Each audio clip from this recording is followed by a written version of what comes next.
তো Dubai sheep করছে। What? হ্যাঁ ম্যাডাম, আমি শুনছি যে ফার্স্ট অ্যাপ্লিকে মিরাগাড়ি দুবাই শিপ করছে। আমি কিচ্ছু বুঝতে পারতেছি না, মেরিনকে খুঁজে পাচ্ছি না কোথাও। খুঁজে পাচ্ছি না মানে? আমি কি করবো বুঝতেছি না, কোথাও নাই। ওটা অফিসের ফান্ড ছিল, আর অফিসের ফান্ড আমি একটা বিজনেসে ইনভেস্ট করেছি। আর এটা নিয়ে যদি কোনো জব দিয়ে করতে হয় সেটা আমি অফিসে গিয়ে আমার বসকে বলবো। You are not my reporting boss. জন্মের পর থেকে আমি তোমার কথা অমান্য করি না, তুমি যা বলছো আমি শুনছি, রাইট, রাইট? Very right.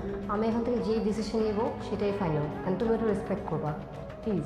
শুনলি মামি আমি আমাদের কাউকে চিনতে চায় না।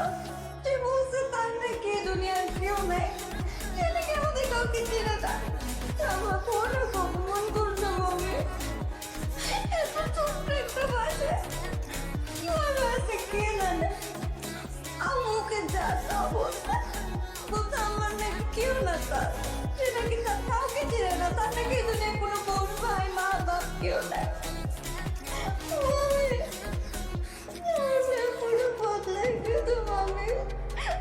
আমি জানি স্বামীর ভাই অনেক ভালো মনের মানুষ, অনেক কষ্ট পাইছে দেখে সেরকম ব্যবহার। ছোট্ট একটা ভাষায় আমার নবাব অনেক কষ্টে থাকে। আমি রামনের এই ব্যবহার আমি মেনে নিতে পারতেছি না। আমার সাথে এত খারাপ ব্যবহার করলি।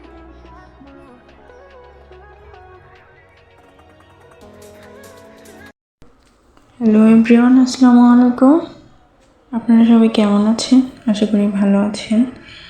শুরু করছি নতুন একটি উপন্যাস, অচেনা নম্বর। রাত প্রায় 1টা। ভাই পড়াশোনা শেষ করে মোবাইল হাতে নিল। হঠাৎ একটা অচেনা নাম্বার থেকে কল আসলো। সে ধরল না। কিছুক্ষণ পর আবার কল। এবার ধরতেই ওপাশ থেকে খুব শান্ত একটা মেয়ে কণ্ঠ। তুমি কি মাহি? মাহি অবাক হয়ে বলল, জি, কিন্তু আপনি কে? এটা বলল, আমি তোমাকে চিনি। তুমি এখন নীল রঙের টি শার্ট পরে আছো, তাই না? মাহির শরীর কাঁপতে শুরু করলো, কারণ কথাটা সত্যি।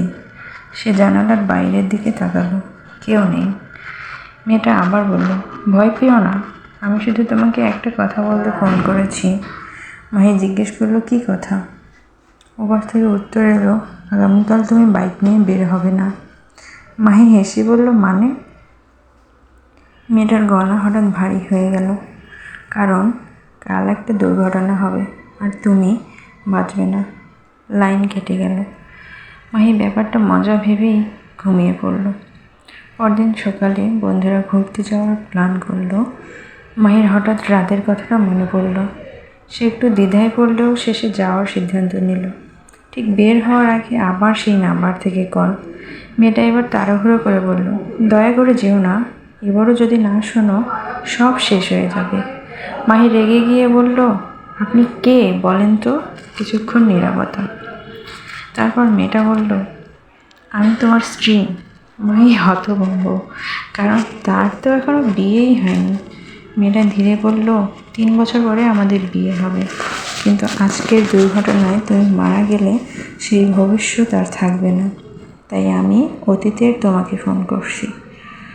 হঠাৎ কল কেটে গেল। মাহি এবার সত্যিই ভয় পেল। সে সেদিন আর বাইরে গেল না। সন্ধ্যায় খবর এলো, ঠিক সেই রাস্তা যেখানে সে যাওয়ার কথা ছিল সেখানে ভয়ঙ্কর দুর্ঘটনা হয়েছে। রাতে মাহি আবার সেই নাম্বারে কল দিল। নাম্বারটা বন্ধ। পরদিন সে মোবাইল কোম্পানিতে খোঁজ নিল। ওরা বলল, এই নাম্বারটা 3 বছর আগে থেকে ডিসঅ্যাক্টিভ। মাহি আজও জানে না সত্যি কি ভবিষ্যৎ থেকে কেউ তাকে বাঁচাতে ফোন করেছিল, নাকি ভাগ্য নিজেই তাকে দ্বিতীয় সুযোগ দিয়েছিল। দুর্ঘটনার দিনটা পার হওয়ার পর মাহির জীবন ধীরে ধীরে স্বাভাবিক হয়ে যাচ্ছিল, কিন্তু একটা প্রশ্ন তাকে প্রতিদিন তাড়া করত, কে সেই মেয়ে? 3 বছর ভবিষ্যৎ থেকে কেউ সত্যি ফোন করতে পারে? 1 মাস কেটে গেল। এক রাতে আবার ঠিক 1টায় মোবাইল বেজে উঠল। স্ক্রিনে একই নাম্বার। মাহির বুক ধড়ফড় করতে লাগলো।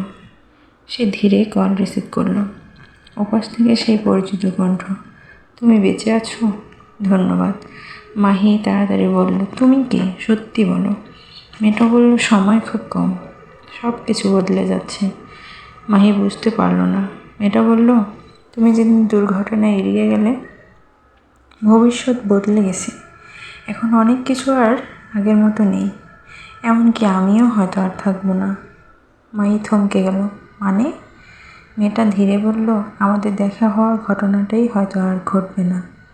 লাইন কাঁপছিল, শব্দ ভেঙে যাচ্ছিল। মাহি মরিয়া হয়ে বলল, আর তোমাকে কোথায় পাবো? কিছুক্ষণ নীরবতা। তারপর মেয়েটা বলল, আগামী শুক্রবার শহরের পুরনো লাইব্রেরি, বিকেল 5টা। কল কেটে গেল। শুক্রবার মাহি সময়ের অনেক আগেই লাইব্রেরিতে পৌঁছে গেল। ঘড়িতে 5টা বাজল।